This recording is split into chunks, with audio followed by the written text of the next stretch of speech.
Good morning, everyone. For those attending online and in this room, welcome back to Indonesian Study Group by a new Indonesia project. First of all, I would like to acknowledge and celebrate the first Australians on whose traditional lands we meet and pay our respect to the elders past, present, and emerging. My name is Mira. I'm doing PhD at the College of Asia and Pacific. It's an honor for me to chair our discussion today. So our discussion today entitled Aceh Contested History, 50 Years of Reluctant Engagement. It's also an honor for me to introduce our distinguished speaker, Professor Reid, whom many of you already familiar with, and I will henceforward call Pak Tony.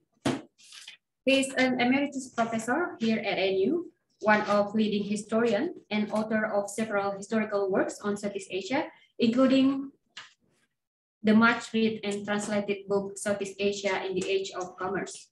He has taught Southeast Asian history in universities in the US, Australia, as well as Malaysia, Indonesia, and Singapore. And he recently also published his very first piece of a fiction novel entitled Mataram.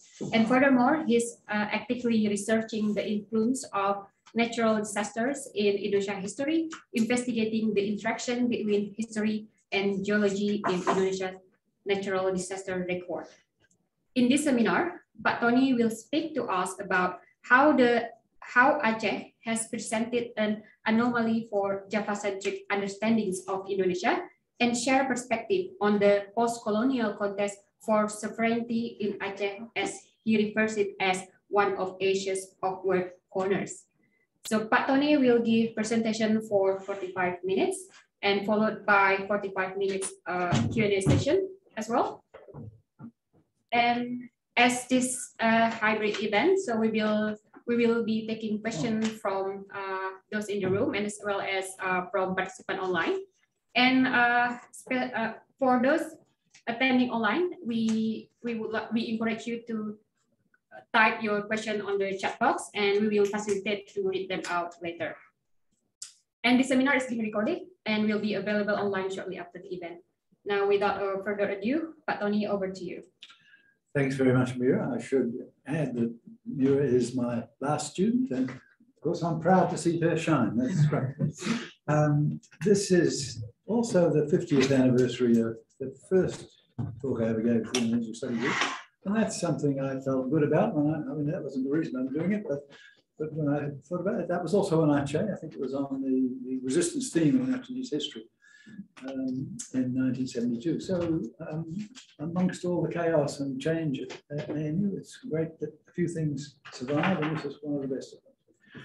So what this is a sort of offshoot of a book which I have rather boldly undertaken to try both to give an account of my professional career and to tell the story of Southeast Asian studies around the world over 70 years. So it's a difficult thing to do, but you can be the judge. I mean, in this case, this chapter is the only chapter that isn't about Southeast Asian studies. Aceh was never a center for that, but it has the other kind of counterpoint. Am I telling the story of Aceh, or am I telling my own story? I'm not Lee Kuan Yew telling the Singapore story. I'm certainly not that. Aceh's story is one thing, mine is another, but I'm hoping it'll be useful somehow. And if there's a theme, it's at least in animating my own thinking about it, it's this antithesis between what I called in one publication back in 1981, alterity and reformism as the two rival kind of motivations for getting interested in something else, the motivations for area studies. Why do we study this place?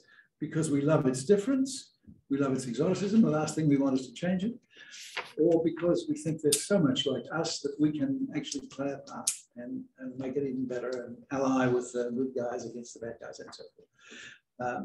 I mean, it's fun to play a game of who do you put in which box of the Indonesianists, but the answer is, I think for most of us, there's a bit of both, and certainly for me, and that's why I find it interesting that it's there for me. So the Colombo students are there, as I say, misleadingly.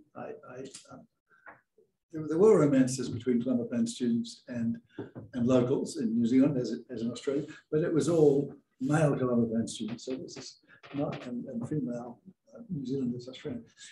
So this is a slightly misleading, but I'm just giving it to illustrate that.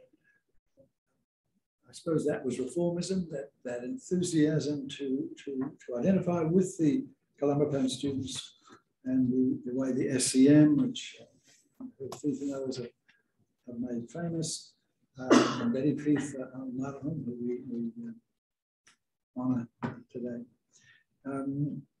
as a motivation for trying to make the world a better place, what the SCM people were always trying to do, like my Methodist ancestors, making the world a better place. Well, just the last thing about Karl Marx. I mean, I was stunned when I had a year in Berlin, and it's still there. It's in German. I can't do the German quote. This quote from thesis on Feuerbach or whatever it is. That the point is not to study and understand, but to change. Which I thought, when I saw it as an older guy, I thought, no, I don't think that's the job of the university. It seems a strange thing to exhort students to do, and usually professors are telling you, well, back up a little, just think about the implications. Anyway, the 50s were a time when reformism, change was the thing. Continuity was not the thing.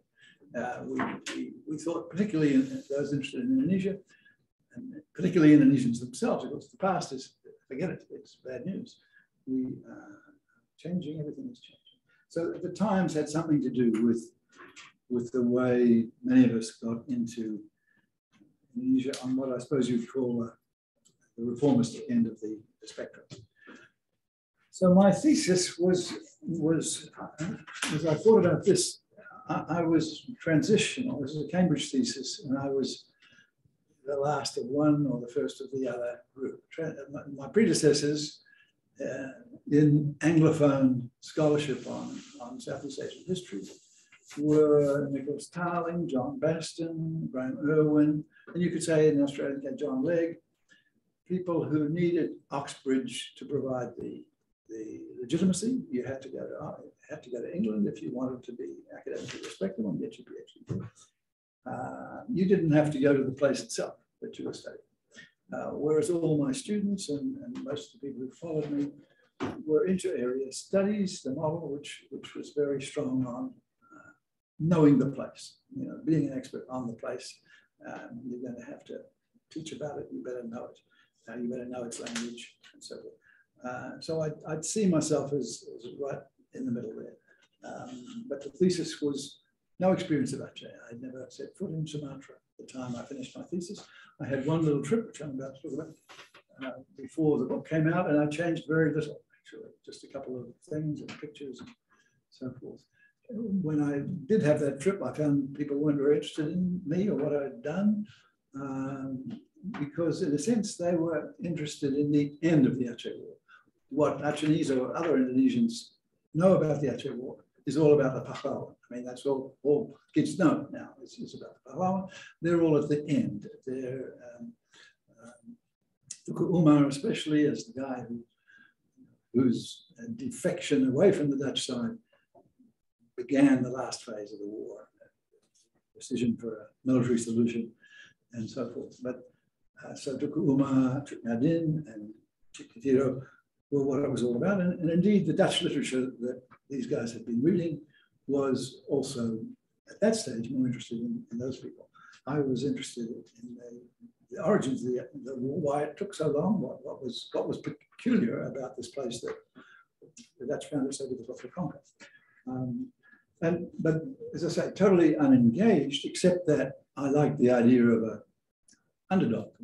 I thought I was being anti-colonial, and this is like to try to make Aceh look like the poor heroes of this unequal struggle. But if there was an individual hero, it was this guy, Rahman al-Zahir, who was a Hadrami Arab, a very talented guy, who was trying to find a way to make peace between the Dutch and to get either the Turks, it was his first idea, to get Turkey to intervene, more of that on, and then to get Britain to intervene somehow to end the so my first visit in 1967 was with Benny Boudani, which I must confess to. I'm later notorious as an army commander and the mysterious killings guy in the 80s. But at this time, he was the first Indonesian representative in Malaysia after Konfrontasi. In 1966, the generals sent him to, as a young guy, he was in his 30s, I suppose, but very cosmopolitan and interesting guy, and I would meet him at receptions at the New Zealand High Commission. When I went to their parties, I met Benny, and I always said, when are you going to let me fly to Sumatra? That's what I want to do. When are you going to get this airline air connection reestablished? And one time I said this to him, and he said, well, you're free on Thursday. I'm going. So I said, well, I guess, yeah, actually I wasn't teaching then, I could go. And it turned out, I thought there would be a military plane there at his disposal, but in fact it was a business guy, a Singapore Arab who wanted to do some business in Medan and wanted, I suppose, Benny along for protection to make sure he didn't get into trouble. So I was surplus to requirements, but anyway, I made it. And the guy in the middle of the picture there, H.M. Zainu, was a sort of father figure of actually history. He'd just recently written the book, Sepintas Lalu, and he was in his 70s, but he offered to show me around Aceh and if I paid for his airfare, so we did that. So then on this visit, I mean, it's just a bit of nostalgia with the train. In 67, it was indeed Kotaraju, it wasn't Banda Aceh.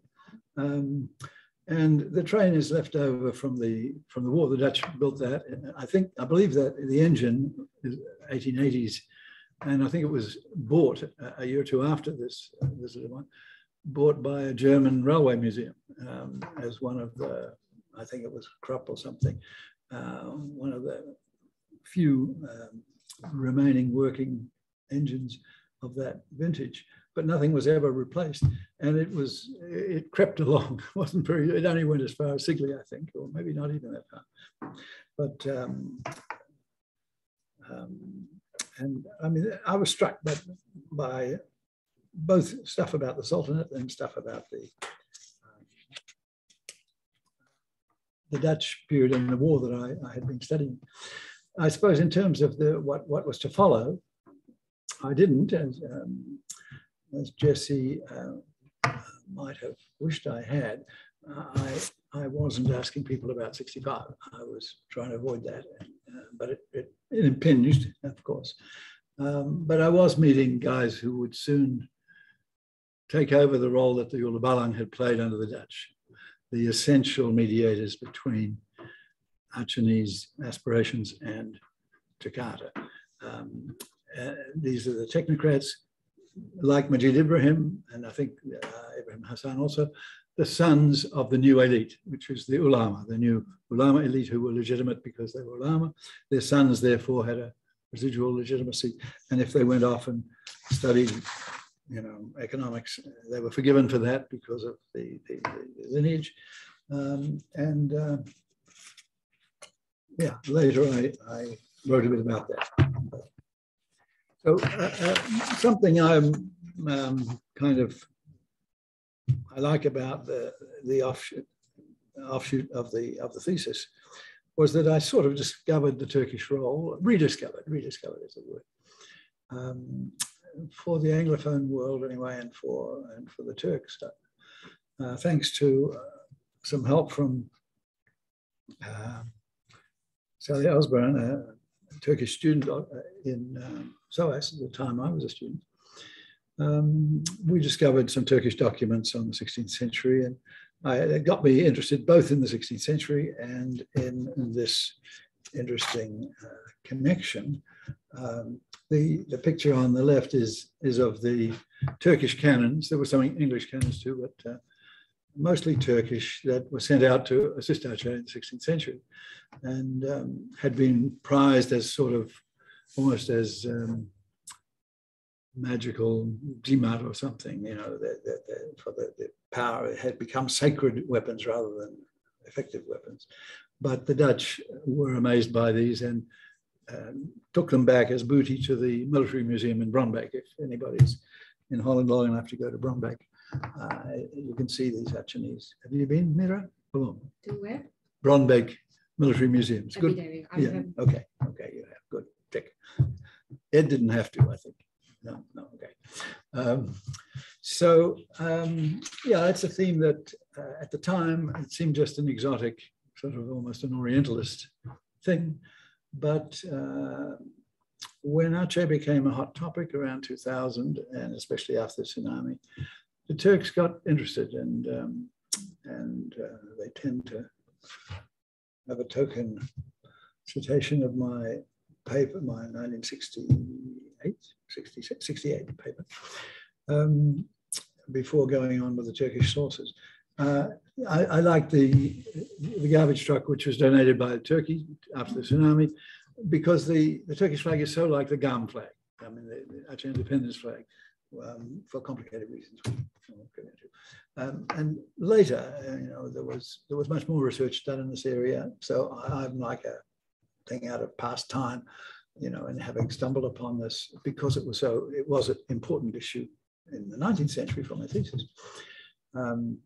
But now they've discovered more about the 19th century exchanges. And I have most recently, I suppose, felt this really mattered, this way in which Aceh was tugged towards an alternative kind of modernity, in the same way that Vietnam was tugged towards a Chinese modernity, which made them less inclined to talk realistically to the British and the Dutch. I mean, Aceh could have played the Thai sort of card, as Thailand played it between the English and French. Aceh could have played it between the British and Dutch. They could have got a much better deal out of it all. But there was this fantasy, I suppose you could call it, that, well, we'd rather have the Turks, thank you. And look, they're a mighty country. And so I think now that's an important thing. Okay, on to the revolution. Am I doing okay? So from the time of that first trip in '67 and the next two times I went to Aceh, it was from Kuala Lumpur. I was teaching in the University of Malaya. So the contrast was so striking that I couldn't help but think, this is what I should be studying. This is what needs explaining. How come the Malaysia all fawning over their sultans, and the elaborateness of the ritual and so forth, the Daulat Tuanku and all that was so excessive and so in your face for a young idealistic person.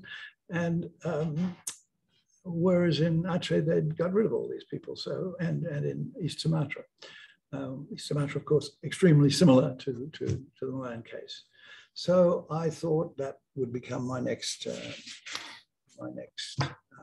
project. And I guess I have,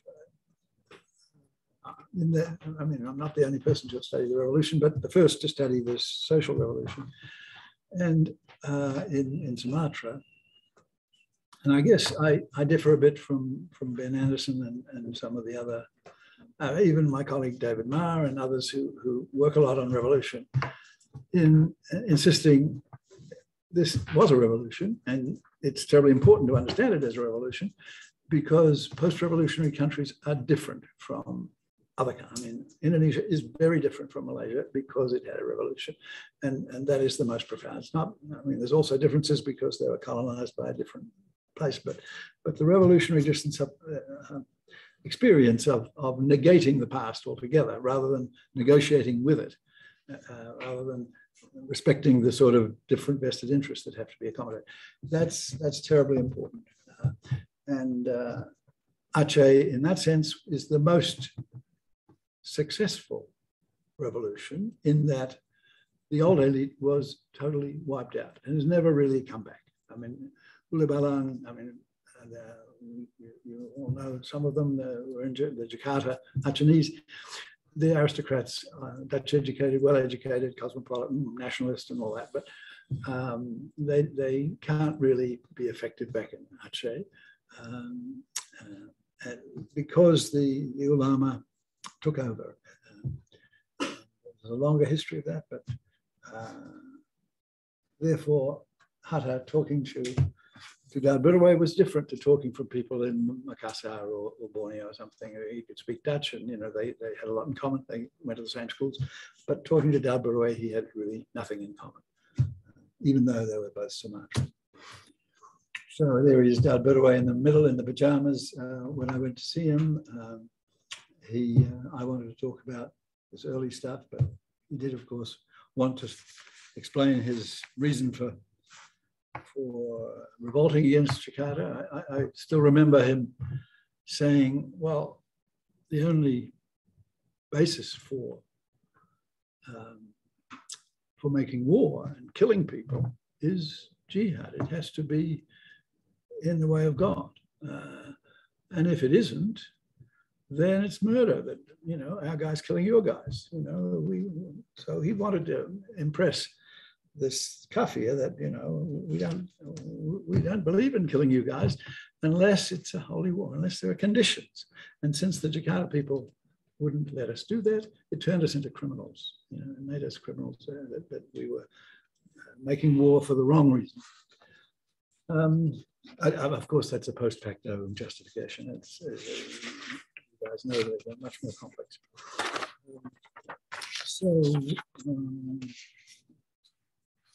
Yeah, I guess just the lower picture was one of the Pekan Kebudayaan Aceh. I think I might have been to 3 of those, but this might be the second one. It was an interesting exercise in the technocrats trying to find a acceptable cultural basis for Aceh's differentness, its uniqueness, and get it away from Islam.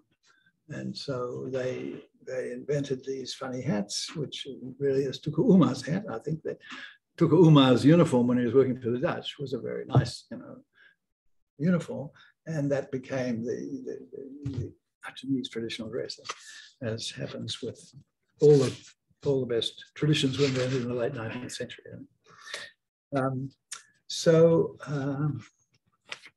Okay, so I had a decade of working on revolution.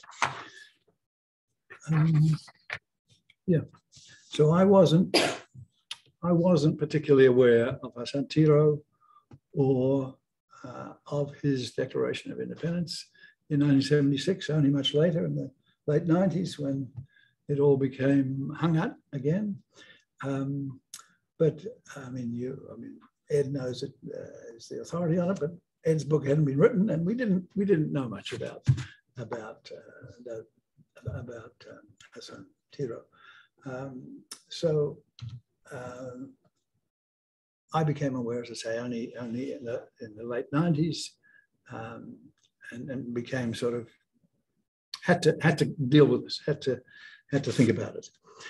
And up to then, I suppose, like all my generation, we embraced Indonesia. You know, and looking back, I think that was remarkable. It made a huge difference. The international scholars do make a difference, and it made a huge difference that we all thought Indonesia was legitimate and these regional rebellions were not. And when I look, I thought, well, why did we think that? You know, what gave us the right to think that? And why did we give all the goodies and all the resources to the central government? as we did? Why did we think that the CIA was evil in supporting the regional rebellions, as George Kane, famously demonstrated it? But so I was like that. I mean, and the last thing that occurred to me was that anything I'd written would be of any use to the separatists. But then in 1983, I got this letter from Stockholm, and it really shocked me. I think I wrote it up somewhere because I only just refound this letter. And I'm trying to organize my papers. What I had remembered, and it just a good historian, trust the written record, don't trust your memory. My memory, and I'd even committed my memory to print at one point, was that this letter had said, or a letter had said, we carry our Kalashnikovs in one hand and your book in the other when we go into battle. But did I exaggerate that? And then, as I remembered it, I was so shocked I destroyed that and never told anybody. Did I exaggerate, or were there indeed two letters? Because this one I kept it. I didn't destroy it. So I'm not sure, but I will, in what I write, I will stick to this story. Anyway, it was a rather horrifying moment. I suppose I'm as close as you can get these days to a pacifist who thinks any solution is better than war. I mean, and any compromise is better than war. So I was not happy that my boring thesis, which nobody at the time seemed particularly interested in, should have inspired Santiro, but I can now see, I've gradually come to understand why it did. And I think it was, I used to think at first, I thought, because the last chapter is called The End of the Achenese Nation, I thought he was pleased that I called them an Achenese nation. But I now think it's simply that here was the story of the Sultanate as an actor in international affairs, as a player with, trying to pursue relations with the Americans and the French and the British and the Turks, and it was a proper state, and so there wasn't much of that in the literature. And he found it in the New York Public Library, and he then decided to celebrate this 100th anniversary of the Achenese defeat of the Dutch in 1873. The first Dutch expedition was defeated and had to withdraw. And that's a glorious moment in Achenese history and the assertion of and defense of Achenese independence.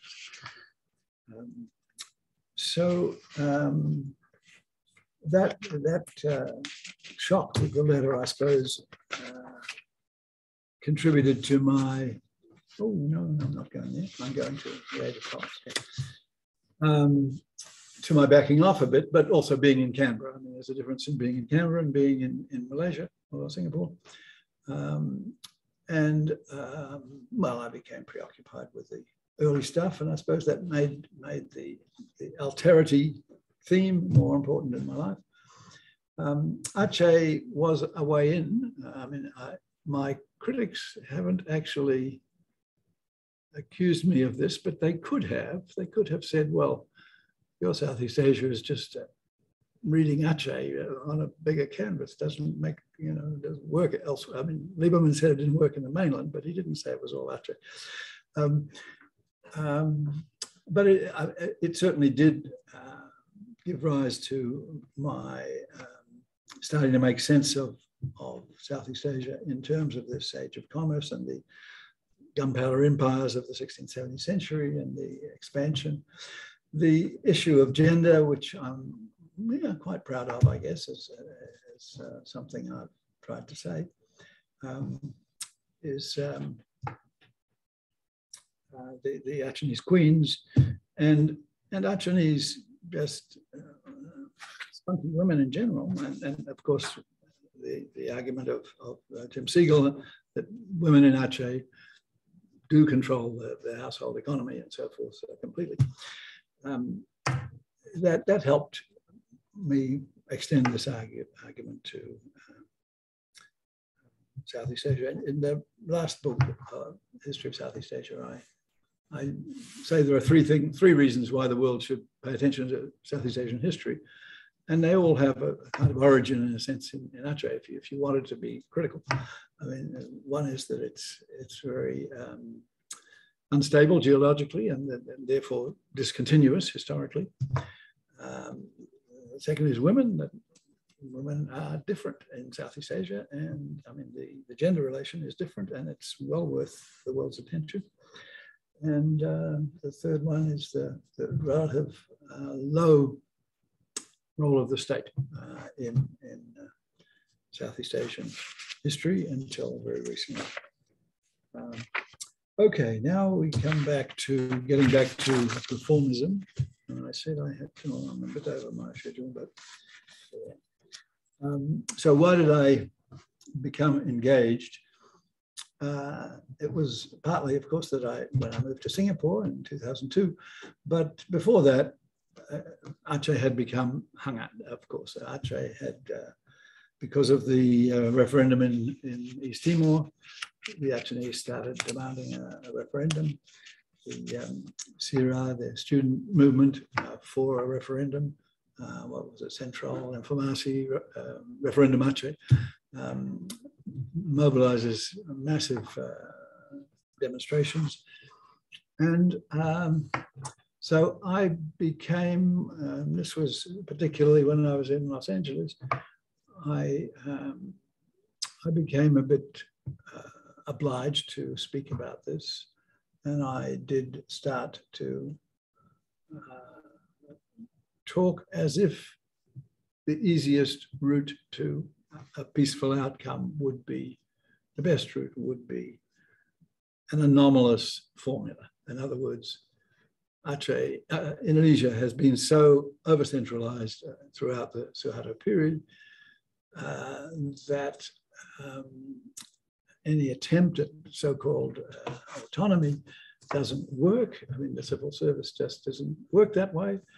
And so you have to allow for a kind of anomaly like Hong Kong is, or like Scotland is in Britain, or, you know, there are plenty of examples around of anomalies to a system. I mean, of course, a lot of people in Jakarta said you can't do that. You know, it would change the whole system, and it's not possible. But I was saying that kind of thing in 2002-3. It was only then, only 2004, and it's probably a good thing that my book wasn't translated when Hassan Tiro read it. Hassan Tiro wasn't interested in anything in Indonesian, and I'm not sure, I don't think anything was ever translated into Achenese, but he operated in English and Achenese if he had to. But so it was only in 2004 when the Aceh question was hung out, and the publishers wanted to call it Conflict Aceh, Conflict Aceh, but that's ridiculous. That's not about that at all. But I eventually allowed them to say Asal Mula Conflict Aceh, which was already, you know, a little bit, you could call it the origins of the, I mean, this is the point at which Aceh got absorbed into the Jakarta-centered polity. It is the vital event, but still, it's pushing it a bit. But suddenly Aceh was all talk, and one had to have a position. So when I went to Singapore, I thought, among other things, that opportunities that I had in Singapore, one was to pay back something. You know, it's time. You know, I had the resources to do something about Aceh. What would it be? What would I do? And all I know how to do really is organize conferences and have, you know, promote more information from both sides. And that's what I tried to do. And as a result of my first visit in 2003, and I wanted an Achenese collaborator, and I found Isa Sulaiman, who was the best historian of Aceh, who was still alive, and there were some who had died. And we organized a conference in Singapore, a ARI conference, with some input from all sides, we hoped, including GAM. Billy Nesson was there and showed his movie, but he didn't give a paper, nor Julie gave the paper. But when I read it, I thought, this is so awful. I won't let that go out and be published under a book with my name on it. You know, it's just, it was historically, you know, careless or wrong or something. So Billy Nesson did write what I thought was a reasonably coherent argument that the demand for independence didn't come out of nowhere. It didn't come out of, you know, military atrocities. It had roots, and I suppose I was sympathetic with that position. So the conference, when the conference happened, it was already a bad time. Megawati had already declared a state of emergency and tried to make a military solution. So, I mean, the hope of peace was gone, and it was bad news. So it was a sort of rather poor attempt to, well, you know, nobody's talking peace anymore, but anyway, this is how you might do it if you had the opportunity. By the time it came out, I mean, it was a much sunnier mood from that point of view. The tsunami had happened. The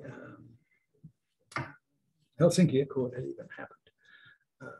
And I think it was okay, but it did get some criticism, especially of Billy Nesson being there as a, you know, not an established scholar or whatever. But I think I don't resign for that. I think it was the way to go. Okay, that's it. Yeah. So when the tsunami happened, as I say, I had a few resources as director of ARI, but not the kind that was needed to help out in Aceh. I didn't go for some time because, I mean, a lot of people were rushing there, but it seemed to me, unless you had something to bring, you should stay away and let them get on with the job. But I did begin to work on the idea of restoring Aceh's lost heritage, the library facilities, the records, the archaeological sites, and all that. I thought something important here, but I couldn't get, as usual, in my life stories like that, I couldn't get financial backers. I was no good at that. And I went off on leave for 6 months while Helsinki happened, and the BRR was set up to the Reconstruction Agency with an extraordinary amount of authority, sort of ministerial authority. And Kuntoro was put in charge. The guy who had been mining minister had been used to working with the Bule, with the foreigners, and knew how to do that and valued that. I mean, he hired Bill Nicol and a number of other foreigners to you know, try to develop a response that was not corrupt and that was effective. So he sought me out. He came a few times to Singapore, but once he insisted on seeing me and said, would you come and we need people who understand something about Aceh. Would you come and be my special advisor or something? And you can have the freedom of Aceh. And I didn't quite know what that was all about. I mean, I knew I wasn't the person to try to set up a SOSPOL faculty in the university there, which was lacking, and that was something they wanted. What I said instead was I think what I could do is try to mobilize the foreign scholars to do something that would outlast the Reconstruction, that would still be helpful and would still serve to keep Aceh open and engaged with the world after the Reconstruction, because Aceh was always in danger of becoming inward-looking and negative and parochial, despite a history which was quite cosmopolitan. So I suppose, you know, Kuntoro humored me in this, and he funded the first conference in 2007, which was quite a splendid affair. Were you there, Ed? I guess not. Yes. Okay, okay. But you hadn't yet published your book, so you were just beginning in the Aceh business, probably. Is that right? I've been going for a while. Yeah. Okay. Anyway, that was nice. It was meant to end with a great fundraising, and where all the donors would. You were banned by Aceh or by Indonesia? Oh, sorry about that. Oh no, I was back. No, I was back. Yeah, sorry. Anyway, that's you know about Okay. Yeah, I was supposed to end with this fundraiser, and I said to Control, look, you've got money coming out your ears. You've got all these donors that you've got to coordinate. Yeah, okay. Yeah. I'm hopeless. I don't like asking people for money, but I think that's what he hoped would happen, that I would get all these foreign donors to support this thing with a big endowment and so on. It didn't happen. We had this agreement, sepakat, kesepakatan, all these important people, Kuntoro, and that's the rector of the university, and it's Erwandi, and on the far left is Heru, who was Kuntoro's offsider, who I dealt with a lot, and the guy in the middle is from the research, Ministry of Research. So yeah, okay, that's all very well, but where's the money? And in the end, we had endless problems of legality, establishing a yayasan and acta notaris and all that, which was a terrible pain in it. And not what I kept telling her, this isn't what I got into the business to do.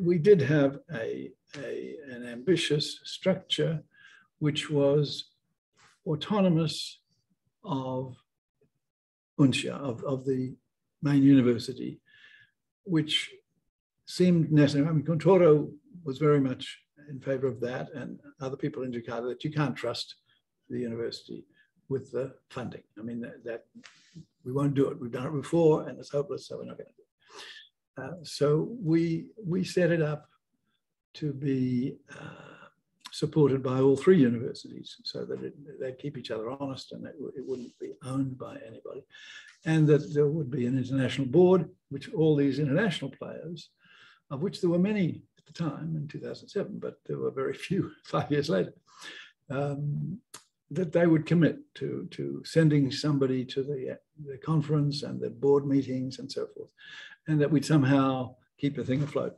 And there were bits of money here and there. And we did hire Lena Avonius to be the international director alongside Saiful Mahdi, who was a very effective local director. And that lasted for a couple of years until all the different. Essentially, I think Kuntoro could not give us money because we were not an Indonesian organization. I think that's probably true, and perhaps somebody should have known that at the beginning, but we didn't find a formula where that could work. So it was still exciting in 2009 when we had Ahtisaari. Ahtisaari, I'm not sure if he came out primarily for our conference, but Lena knew him well. He was a former president of Finland who had organized the Helsinki Agreement. And so it was important for him to come back.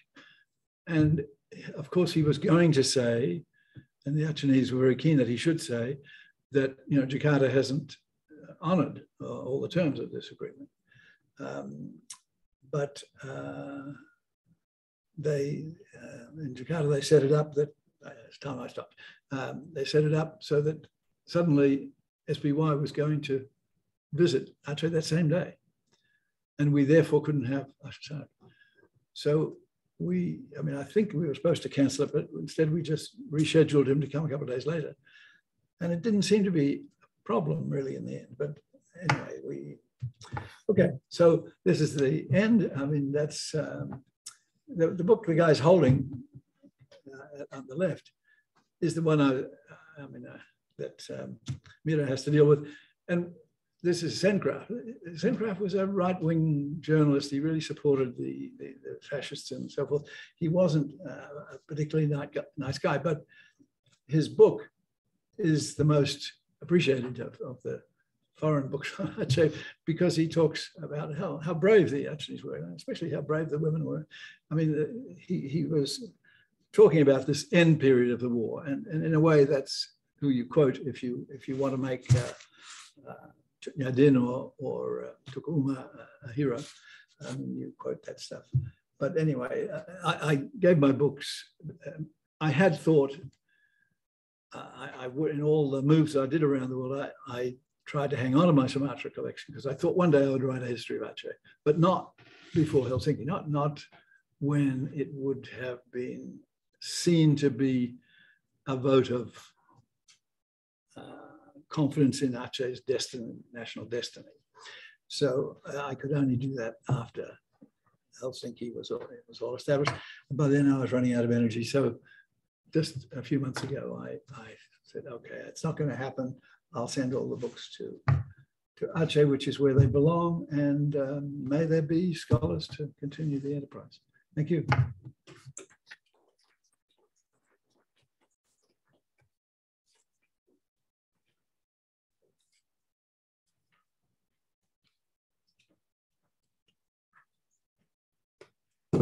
Thank you very much, Pak Tony, for very enlightening explanation, and as well as very nice photograph and documentation.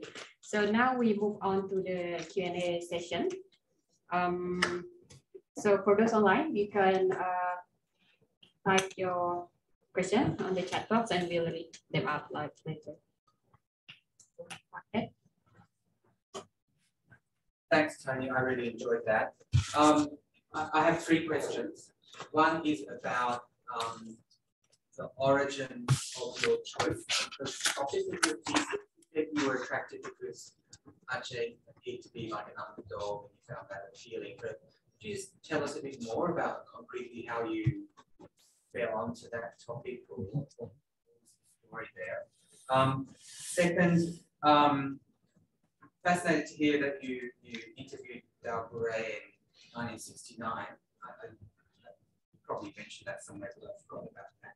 Could you just tell a bit more about that as well? I mean, what were the circumstances in which you met him, and what was he? Did you talk much about contemporary Aceh and what he thought of the contemporary situation as well as looking back at apologetics for the war and so on? And thirdly, Blood of the People wasn't just about Aceh, of course. So were you ever tempted to write a lot more about other parts of Sumatra, or it's always been Aceh you've been coming back to? I mean, why not a lot more on North Sumatra? Okay, thanks, Ed. I could talk for too long, so don't let me, Mira. I wasn't at all clear when I went to Cambridge and then to SOAS, looking for mentors and looking for a topic. I was conscious that, I mean, I didn't want to write British colonial history as Nick Tarling had done, who was a sort of predecessor. Same. That was the last thing I wanted to do, but I did want a topic which wasn't wall-to-wall Dutch, because I hung out with some of my peers in Leiden, and they could eat a book in an hour that it would take me my whole lifetime to read. I was just, they were so much faster than me. I felt so, it's not fair. How am I ever going to do a job on something? So I think it was Jeremy Cowan said, well, why don't you try East Sumatra, because the British had a lot of role. They used the Straits dollar there as currency, it was all. So my first reconnoitering trip to Holland, I looked at that, and it was, I remember looking through the Oostkust van Sumatra Institute with an old Baron van Nagel, the old colonial type who looked after it. And I looked through all their records. And, I mean, but it quickly became apparent that in in the records, there was this much on East Sumatra and yay much on Aceh. It was just totally out of all proportion. The problem for the Dutch was Aceh. East Sumatra was just fine. You know, you didn't need any records, you didn't need any reporting back to Holland because, you know, it was making money and that's what it was there for, and that was good. But so I remember coming back and thinking, well, you know, there's a mountain of stuff to read, it's true, on Aceh.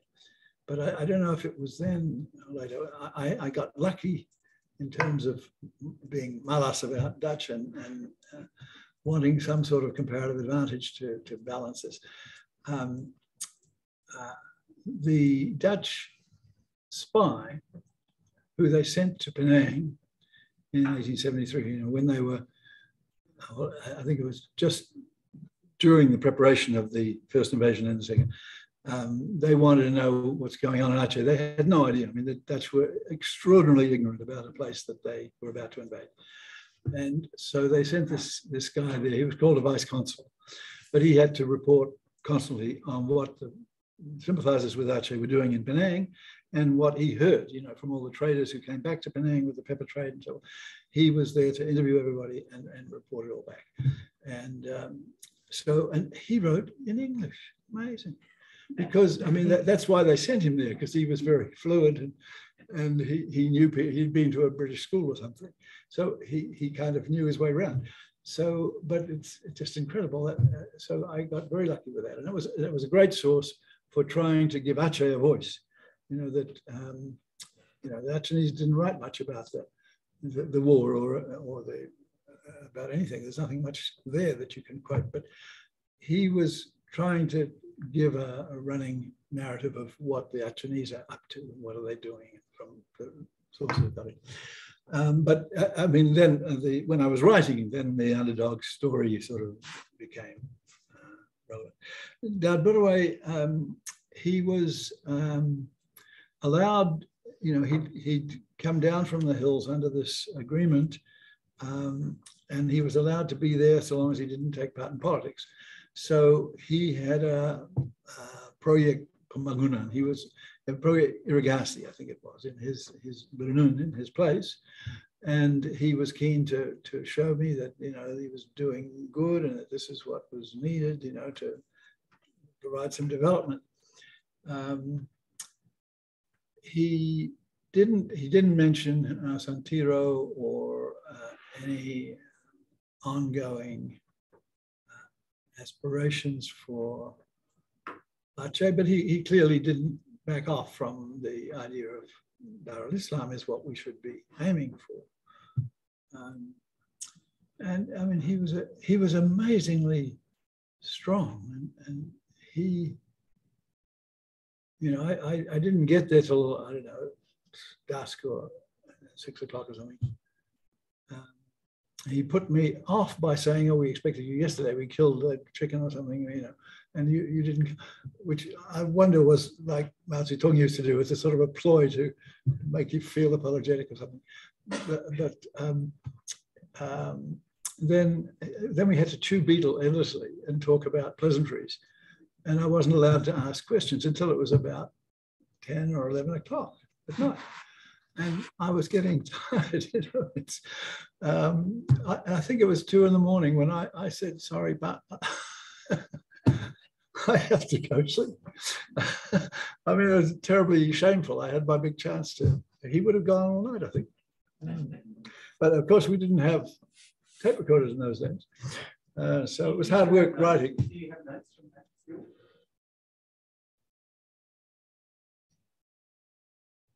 You're right, I should have, and they should be in a secure place. When I've looked, I've been very disappointed that they're all messy. You know, I must have been on my way out, and I must have been, you know, I'm supposed to always write them up again, but I didn't. You know, I was very poor like that. So yes, there are some messy notes, but they're not good ones.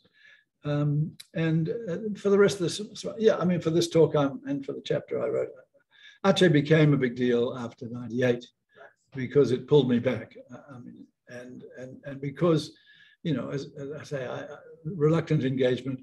I think I mean, I know I'm not very good at this sort of thing. I'm hopeless at raising money, especially, and it's not my business. And, you know, my business is to write history, and to teach it and understand it. And it really, all this is weird. You know, how did it ever have any influence on real events? Not, I mean, sometimes because I might have deluded myself that I could do some good if I did A or B, but not for long. I mean, I know, and I'm convinced now that it's the writing that matters. You know, that's what, you know, like Winston Churchill said, the best way to make history is to write it, and it's true. It's much more influential and it's much more controlled. You know what the outcome's going to be, more or less, except I didn't. So yeah, Aceh sort of pulled me back, but up till then, I was, up till coming back to Singapore, I wrote a bit about the whole of Sumatra. Sometimes, I mean, one book is called something very odd, like Achenese and Other Histories of Sumatra or something, which is, I mean, I think the publisher wanted Aceh in there, and it's true, it's not balanced. There's too much about Aceh because it pulled me back at the end. Sorry, too long. A question from Ola? There's a question from Patrick Anderson. Pak Tony, you mentioned the inspiration that the Acehese liberation movement found in the referendum on independence in East Timor. Did the West Papua Special Autonomy Law passed in 2001 similarly inspire those in Aceh who saw their future as autonomous within Indonesia? Thanks for your talk. I think it can be a short answer, no. I mean, I don't really know much about it, but I'm pretty sure that it didn't. I mean, they weren't. What was exciting was that the East Timor path led to independence. And so all this mass demonstrations was talking referendum, but of course the hope was independence. And you know, many people thought that.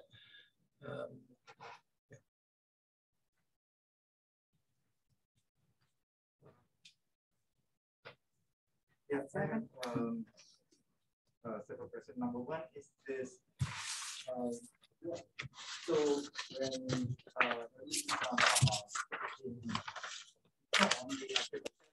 we can also get leaders that it seems to me that they are as qualified as Hassan Hero.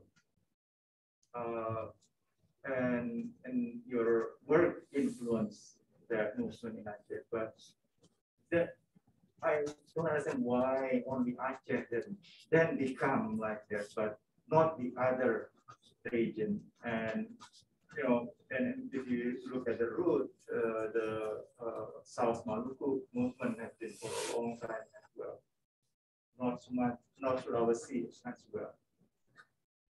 But it's spatial between this. And if you discuss about after the revolution, the takeover power between the feudal and the ulama group, well, that's happened as well anywhere else. For example, NU is much becoming much stronger because during the Dutch, those groups are relatively doesn't really have any power. Now, so that is the number one question, particularly because of the root in Aceh or because of the treatment of the central government that make those variations. Now, the second question is that on the kind of the trigger of negotiation after the tsunami, and you mentioned it's not a sudden event, but rather than a kind of evolution, because in early 2000, people like you and so on has been discussing that, well, a compromise is probably the way to go. Although the central government probably not at that time during Megawati. So what I question is that how much is tsunami is actually, would you be agree that actually tsunami is a significant effect, or it is actually only an evolution that has been happening, and then tsunami is a small block that make it happen. And the third one is on establishing the institution, intellectual in Aceh. So I believe if you look at Aceh, for a long time they have been part of the intellectual in the region. Now, my question is why at that time you actually choose to build a new institution? Instead of, for example, there has been a long institution that can be strong over there on the pusats to be social budaya and bahasa. You know, my colleague was the director over there. There has been a long history of on those institutions, and but we decided to develop a new institution. And Aceh Institute is also already established.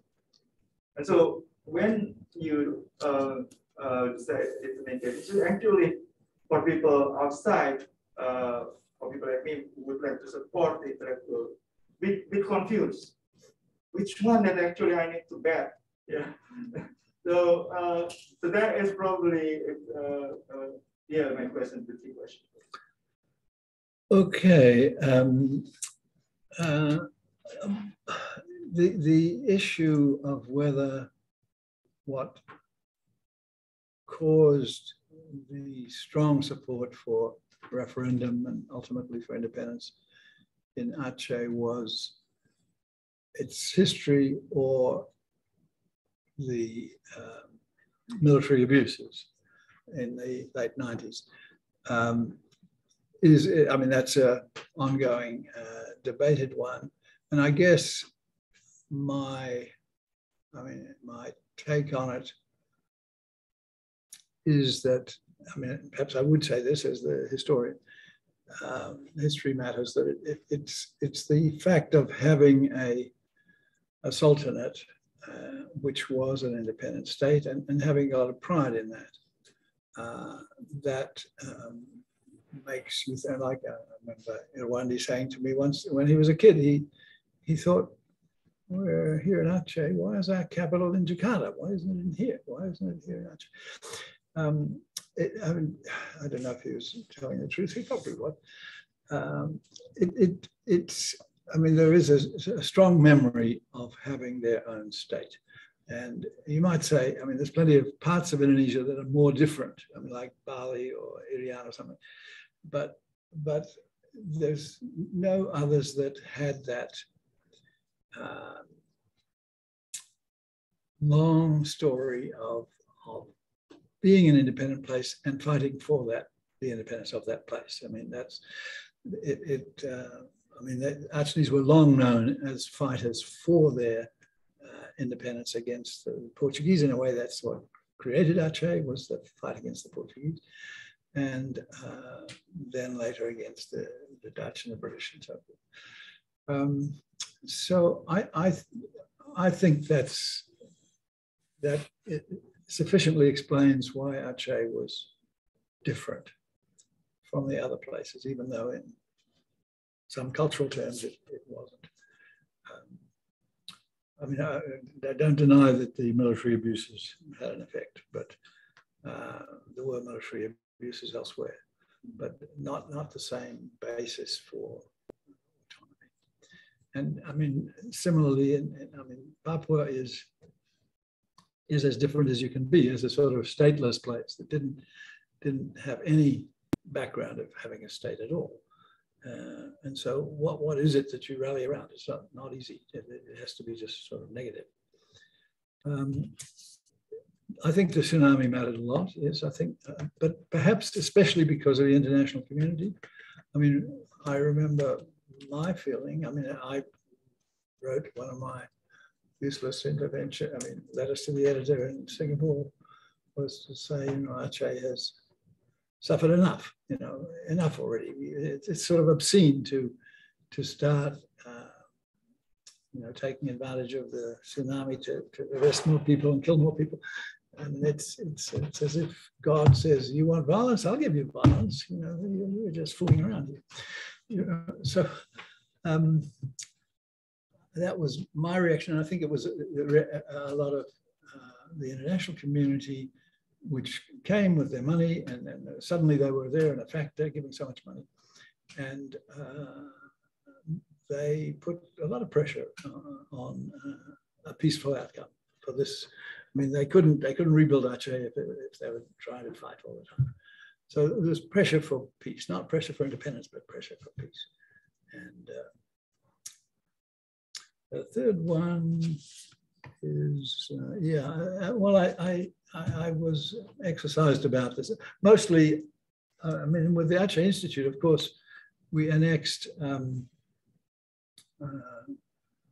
Saiful from it, and he'd been very effective there. But I think my concern, and I suppose a lot of people's concern, was there's plenty of money during the Reconstruction. You can do stuff, but how can you do stuff that's going to last? How can you do stuff that's going to continue? I mean, one way is to build lots of infrastructure, and you know, that's fine. But with the human institution, I talked a lot to Michael Lee because I mean he was very successful. He got $3 million from the Australian government, and I take my head off. I've never been any good at that. I just have no stomach for it. But and he did a good job with that $3 million of bringing in instructors and having short courses. And we talked about. I mean, I think he thought I should have been, you know, more more respectful of the UNCHIA, the university people, and do what they want, as it were. I mean, he decided to go that way. He decided to do it all through the university, and for better or worse. And of course, to rebuild the,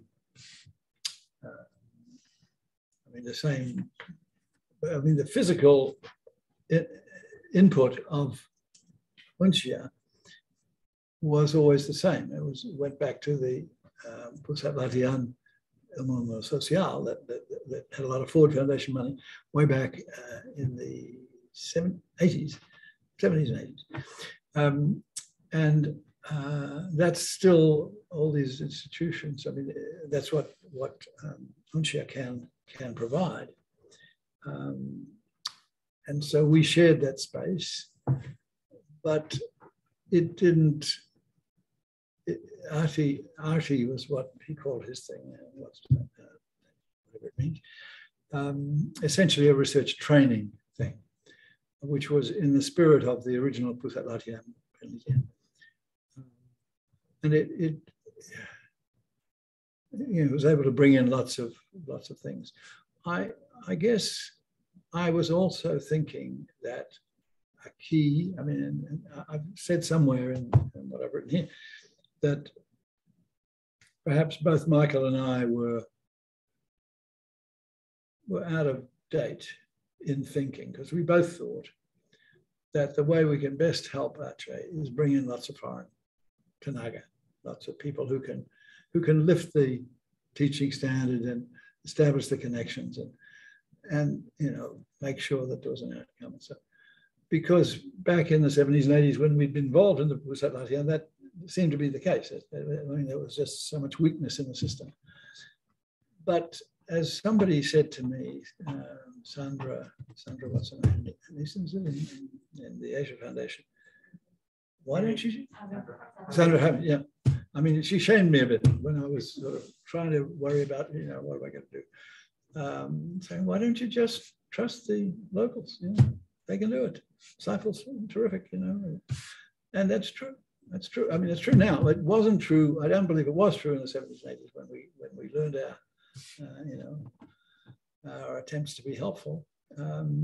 But there's just been so many educated people joining the NGO world, and some of them very well educated, and not wanting to go into some miserable official role.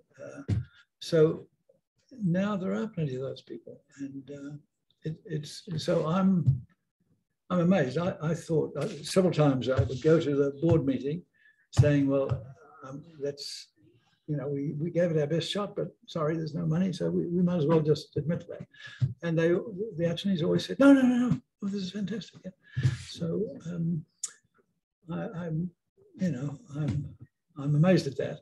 But so as I sort of conclude on the Michael Lee and I mean, we're friends and we compare notes a lot, that he probably achieved more with the $3 million that, you know, to bring in all these courses. But actually, the chaos is still there. So that's amazing. And it still has a small role. I mean, it doesn't get the grants from the foundations, but it's got a little bit, and it's a presence, I think. But essentially, it's all sort of one. I mean, well, no, there are other purely local ones. What Michael and I were trying to do, I suppose, was to get international money and international resources to help with what happens there. And maybe there are purely local initiatives that are far more useful. There must be. I hope there are. From online, we have a question from online. We have 3 questions online, so we'll do one at a time. First one comes from David Hill. Tony, in recent years, academic institutions in Australia have imposed upon scholars the requirements to get very strict ethics approval from university committees prior to undertaking research. This may require all informants, interviewees, participants to sign written agreements before being interviewed. To what extent might such requirements have constrained your own research in the highly charged environment of Aceh in the past decades? How would it make research outcomes different? It would have been hopeless. It would have been hopeless. I suppose it would have encouraged a culture of deception, because, you know, you can't do it like that. You don't know what's going to happen till it happens, and who's going to want to talk. And but no, thank God I was in an earlier age. My goodness. So I sympathize, David. Nice to hear from you. I should be probably. All right, we have another question. The next question is fortunately anonymous, but I think it's a good question. Thank you, Tony. Thank you for your great presentation. What do you think about the special autonomous status of Aceh in the context of Aceh's contested history? What are the improvements the national government can do to respond to this situation? It is a good question. And there are times when I was up there. Irwandi made me fairly optimistic. It seemed to me he cared. He really wanted to be a decent governor who moved Aceh along and respected the environment and tried to control the people who wanted to make money. But it does seem now, I mean, I think I concluded this chapter as I wrote it as a chapter with some rather sad remark that since that little moment of optimism, now all you can sort of show for autonomy is arguments about Sharia. I mean, it seems like it's left Aceh in a worse place than other provinces because of the Sharia thing that has become such a painful business, and of course given Aceh a bad reputation everywhere. So I mean, you might say it was clever of some politicians to divert the agenda to Islam and Sharia. GUM weren't interested in that at all. When they come, it's interesting when you see the GUM people never dressed up in Achenese Pakaian, and they never stressed the Sharia either. They were sort of a secular and nationalist movement, as the Indonesian nationalist movement was. I mean, it was that sort of movement. And there's a place for that, but it's no, it's looking a bit sad. But yeah, good question. What's all the fighting for in the end? Can I read the last Yeah, one? sure. I don't know who this is, but it's ENDI. So I'll read one bit. In the article Sumatra Punya Siapa 1991, Tengku Hasan Tiro praised the Wali Negara of East Sumatra, Tengku Mansur, as a Sumatran person who knows his country's neraca or pride. Do you think that shows that his senior David Bere, who is against East Sumatra, has taken the wrong path? I'm not quite sure what the implication there is. I'm interested that Hasan Tiro plays Tengku Mansur. I didn't know that, but the question is that who took the wrong path? David Bere. David Bere. The wrong path in. David Bere, yeah. So the wrong path is going for independence, or the wrong path is Darul Islam?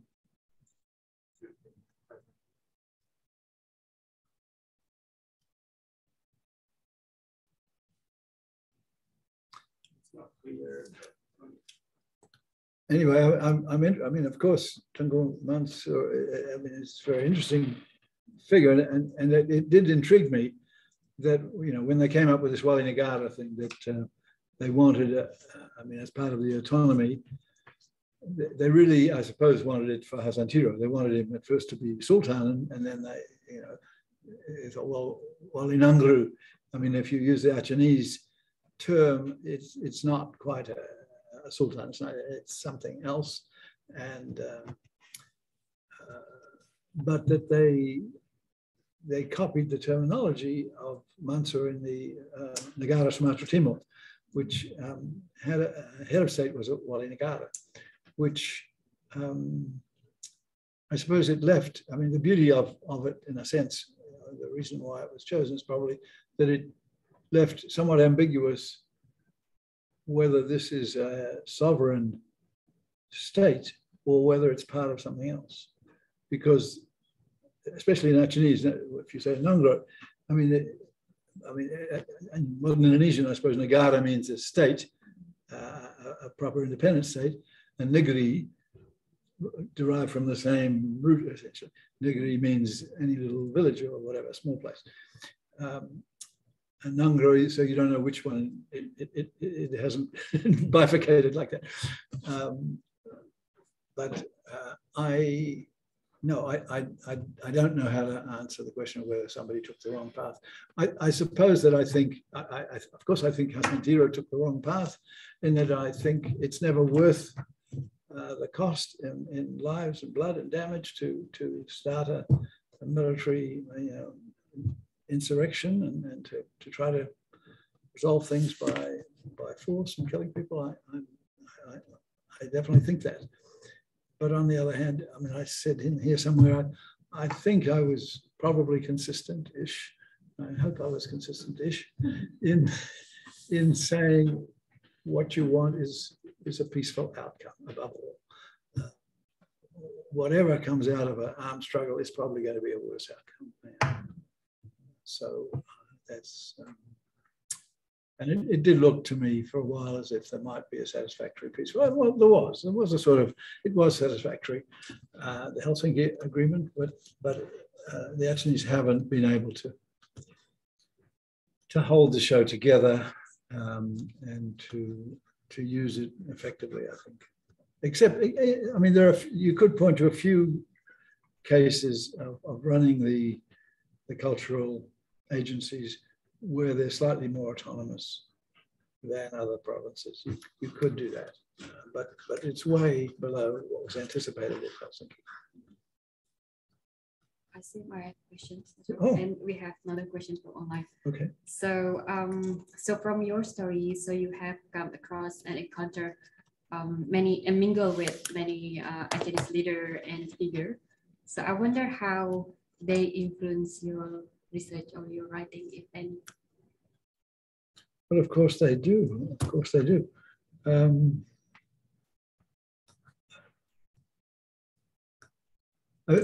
It's if I'm allowed to sort of make it more general,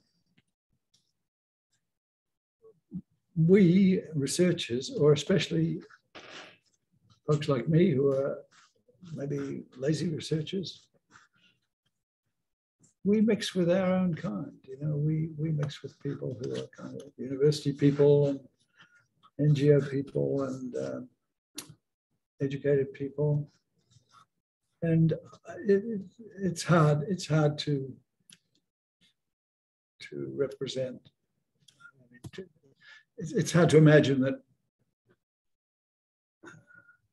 our friends in Indonesia are representative, but it is, you know, it is a temptation, and one I've succumbed to often enough, to side with them, to think, you know, you're the good guys and these other people are the awful guys. I mean, it's sort of true, but one can exaggerate the influence. I mean, you know, George Kane was famously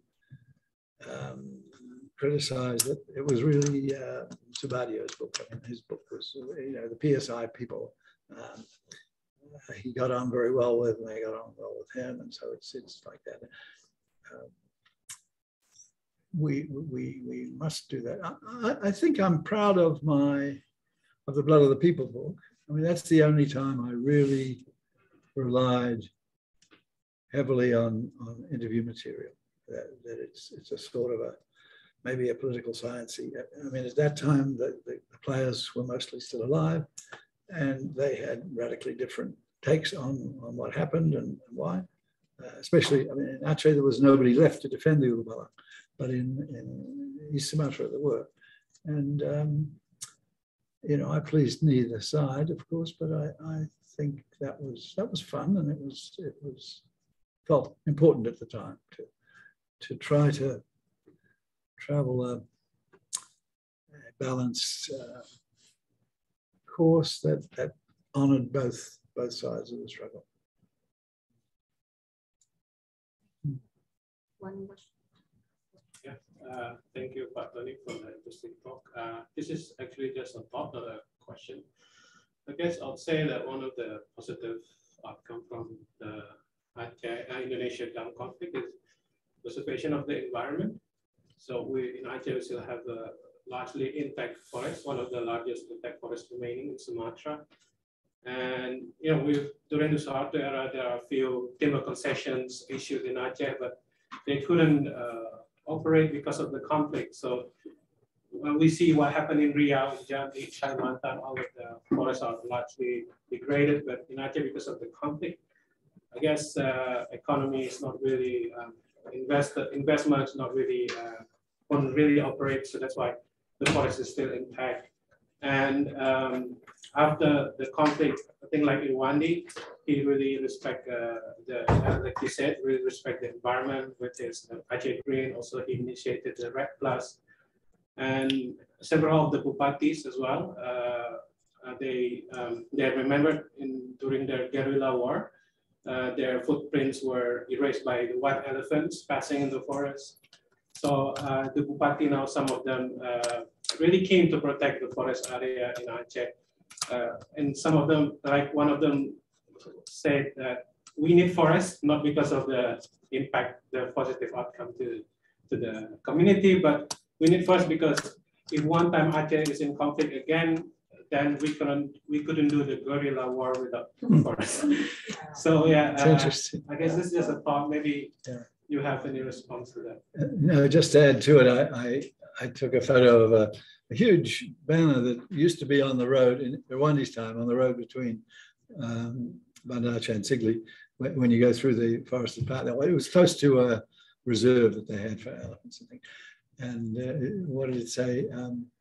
Hutan adalah perhiasan di masa damai, dan pertahanan di masa perang. Big as if. So I mean, what you say was obviously Irwandi's thought. You know, that he actually. I mean, I don't know if it was Irwandi who decided on that, but it was. But you're right. But my understanding is that since Irwandi fell and went to prison, Aceh hasn't been very different from anywhere else. So probably you know that better, but there has been awful destruction, I think, of the Lusa forest. But you're certainly right. As long as you know there are guerrillas in the forest, you might catch your throat. You don't go in there to cut the trees. Yeah. So. Sure. Okay, this is a last question. It's from John McCarthy. When you look back, why do you think Aceh has had so many difficulties in constructing forms of governance that prioritize community development and address social problems? Do you think Aceh is particularly vulnerable to elite capture?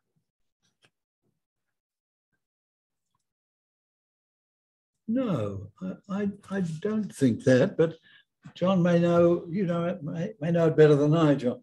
But I mean, more frustrasi, I can imagine, the work you do. I would have said that Aceh has shown a capacity to resist and overthrow the elite. I mean, that's what I mean, in the colonial period, it was very clear that the Dutch used the Ulabang. I mean, that was the only prop they had to get into Aceh society. And they depended on the Ulabang. And there was, massive resistance to the Ulabang in the 30s, which spilled over into revolution in the 40s. And I see it as somewhat similar with the technocrats, Ibrahim Hassan and so forth, that they, they were very effective in their way for getting development done, but